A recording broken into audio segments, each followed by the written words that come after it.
Atenção! Começa agora uma teleaula de História do Ensino Médio. Você vai assistir a teleaula de número 9. Bons estudos!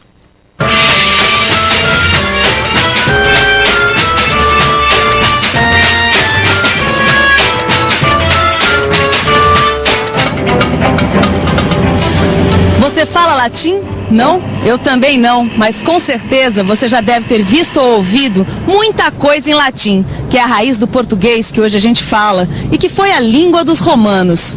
Hoje o latim é uma língua morta, quer dizer, nenhum povo mais se comunica através dela. Ela existe apenas nos livros e nas citações. Mas o povo que dominou o mundo antigo deixou marcas importantes culturais e políticas que ajudaram a moldar o mundo contemporâneo. Na teleaula de hoje, vamos conhecer a sociedade romana com seus patrícios e plebeus. Vamos ver como os plebeus lutaram contra os patrícios até conseguir direitos de cidadania que valem até hoje. E ainda as guerras que tornaram Roma uma potência. Vamos começar com as origens de Roma. Você vai entender aquele dito popular: Roma não se fez num dia.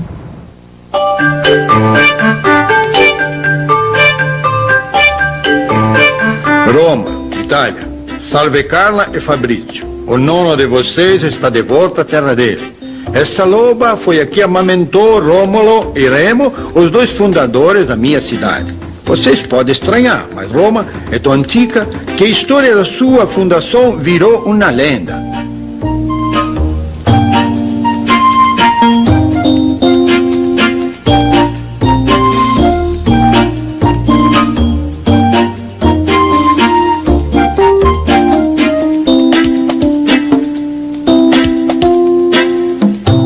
A lenda contada pelo poeta Virgílio neste livro, a Eneida, que Enéas, um príncipe troiano, fugiu para a Península Itálica depois que os gregos destruíram a cidade de Troia e fundou a aldeia de Alba Longa. Muito tempo depois, dois irmãos que queriam ser reis de Alba Longa brigaram. O vencedor, que era tio-avô dos gêmeos Rômulo e Remo, jogou os meninos no rio Tibre.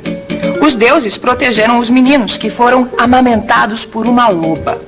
Quando cresceram, Rômulo e Remo voltaram para Alba Longa, mataram o rei e fundaram uma cidade sobre 7 colinas. A cidade se chamou Roma. A lenda de Rômulo e Remo se mistura com a história dos latinos, que eram os habitantes do Lácio, no centro da Península Itálica. Quando os latinos chegaram ao Lácio, o mapa da península estava assim. A Magna Grécia, ao sul, era ocupada pelos gregos. O norte e o centro eram ocupados pelos etruscos. Várias famílias latinas se fixaram no Monte Palatino. Ali, em 753 a.C., fundaram a aldeia de Palatina. Essa data ficou sendo a da fundação de Roma. Nem os habitantes da Palatina, nem os das outras 6 aldeias das 7 colinas conseguiram conter o avanço dos etruscos, que vieram, dominaram o Lácio, juntaram as 7 aldeias e criaram a cidade de Roma, que passou a ser governada por reis com poder absoluto. Roma progride sob o governo de Tarquínio, o Antigo. Tarquínio embeleza a cidade, constrói um circo, foro ou praça pública e o esgoto principal. Outro rei etrusco, Sérvio Túlio, levanta uma muralha e proclama as primeiras leis sociais. 520 a.C., Tarquínio Soberbo tenta conquistar as colônias gregas do sul, mas é derrotado. Essa derrota marca o fim do domínio etrusco. 509 a.C., os latinos expulsam os etruscos do Lácio. Ô Vicente, fala. Você conhece aquela poesia que diz assim: a última flor do Lácio, inculta e bela? Opa, tá lembrado? Grande Olavo Bilac. Aliás, esse poema, Gil, chama-se Língua Portuguesa. E ele chama de A Última Flor do Lácio, sabe por quê? Porque o português veio do latim, assim como outras línguas vieram do latim. O francês, o espanhol, o italiano, o romeno. Olha, eu tava pensando, olha, para o latim dar origem a tantas línguas, deve ter sido falado em grande parte da Europa. Sem dúvida. Ou seja, os romanos organizaram uma sociedade que influenciou o mundo. Exatamente. Não é? Dobra aqui. A sociedade organizada pelos romanos nos tempos da monarquia era formada por 3 grandes grupos: os patrícios, os plebeus e os escravos. Os patrícios eram os descendentes dos pais da cidade. Formavam várias famílias ligadas por laços de parentesco. Ocupavam cargos públicos, governavam e tinham as melhores terras da região. Cada família formava uma gens. Os patrícios se dividiam em 30 grupos chamados de cúrias. Eles se reuniam em assembleias chamadas comícios para propor e votar as leis, escolher os reis e nomear os funcionários do governo. A plebe era formada pelos estrangeiros e pelos romanos que não faziam parte da gens. Eram livres, mas não tinham direitos nem participavam do governo. O grupo dos escravos era formado por plebeus que não puderam pagar suas dívidas e prisioneiros de guerra. Eram tratados como se fossem coisas e não existiam na legislação. A família romana era formada pelo pai, a mãe, os filhos, os escravos e os clientes. Clientes eram plebeus que, para melhorar de vida, se tornavam protegidos de uma família patrícia. Em troca, prestavam favores a essa família. Tá aí outro costume que chegou até nós, o cliente, Gil.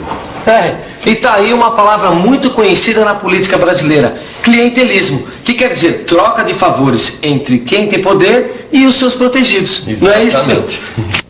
Na família romana, o pai desempenhava o papel de sacerdote religioso. Eles veneravam os espíritos dos antepassados e gênios protetores da casa, chamados de lares. O fogo sagrado dos lares ficava sempre aceso em lareiras. Engraçado, né, Vicente? Que? Os romanos adotaram os deuses dos gregos. Foi. Agora, a liberdade das mulheres nem pensar. Não, mas sabe o que eu acho, Gil? Eu acho que isso aí tem a ver com o estabelecimento da república, sabia? Por quem? Porque os romanos nessa época estavam se tornando grandes guerreiros. É verdade. E eles precisavam preservar as mulheres, as crianças em segurança. Afinal, eram elas que garantiam a sobrevivência da classe dos patrícios. Vem cá, já que você falou de república, vamos ver como ela funcionava? 509 a.C. A expulsão dos etruscos coincide com a República e o começo da expansão territorial de Roma. A aristocracia continua governando, mas os plebeus começam a pressionar. Surge entre todos os romanos um forte ideal militar. A República trouxe poucas novidades em termos de governo. A primeira, o rei, foi substituído por 2 cônsules, que eram eleitos uma vez por ano.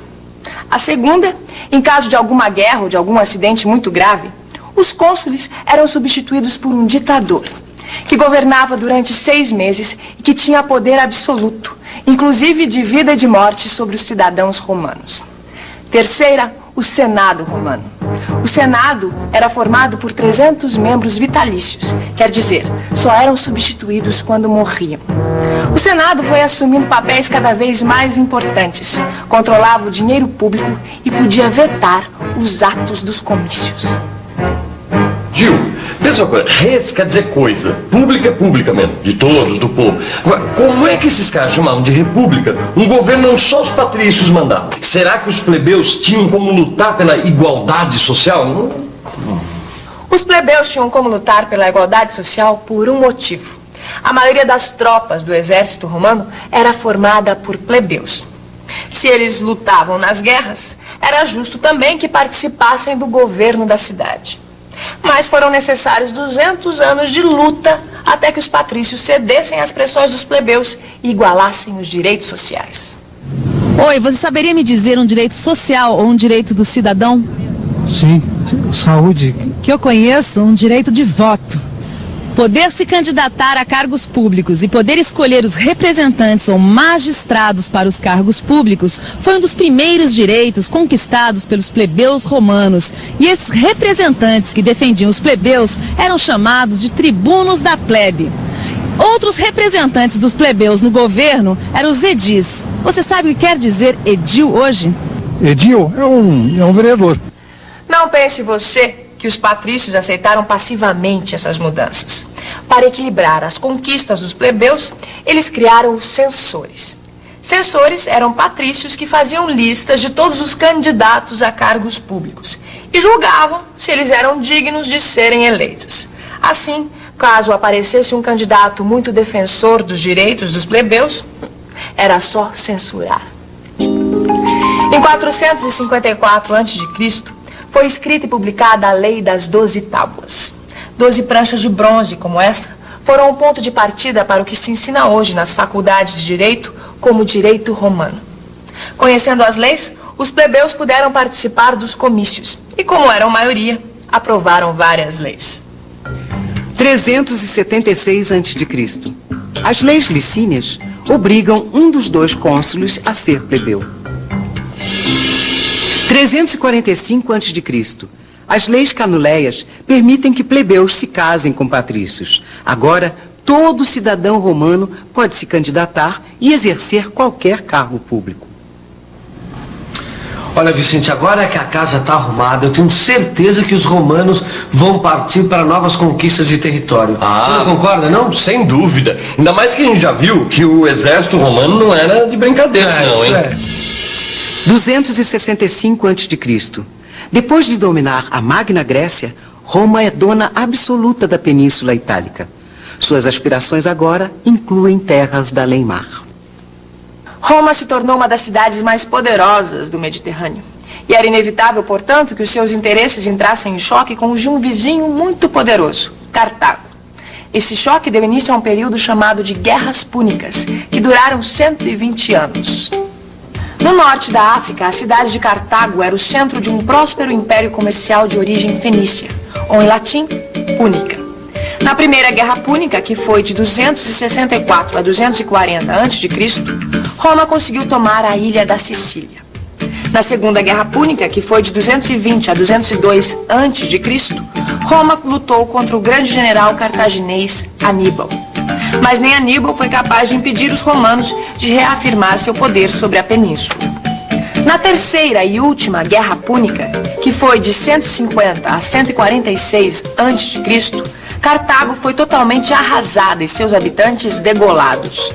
O Senado romano ordenou que se passasse um arado sobre as ruínas da cidade, salgou a terra e declarou o território amaldiçoado.